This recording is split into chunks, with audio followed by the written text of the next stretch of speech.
صحیح بخاری کی حدیث نمبر 202۔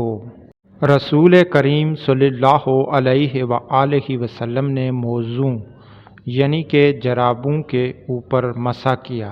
عبداللہ بن عمر رضی اللہ عنہ نے اپنے والد ماجد عمر رضی اللہ عنہ سے اس کے بارے میں پوچھا تو انہوں نے کہا سچ ہے، اور یاد رکھو جب تم سے ساتھ رسول اللہ صلی اللہ علیہ وآلہ وسلم کی کوئی حدیث بیان فرمائیں تو اس کے متعلق ان کے سوا کسی دوسرے آدمی سے مت پوچھو۔ اور موسیٰ بن عقبہ کہتے ہیں کہ مجھے ابو النضر نے بتلایا، انہیں ابو سلمہ نے خبر دی کہ سعد بن ابی وقاص نے ان سے رسول اللہ صلی اللہ علیہ وآلہ وسلم کی یہ حدیث بیان کی۔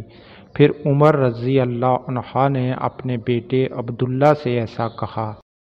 وضو کے دوران موضوع کے اوپر مسح اس حالت میں کیا کریں اگر آپ نے موزے پاک ہوں اور آپ نے جب پہنے ہوں آپ وضو کی حالت میں ہوں، یا غسل کے بعد پہنے ہوں تو آپ مسح کر سکتے ہیں۔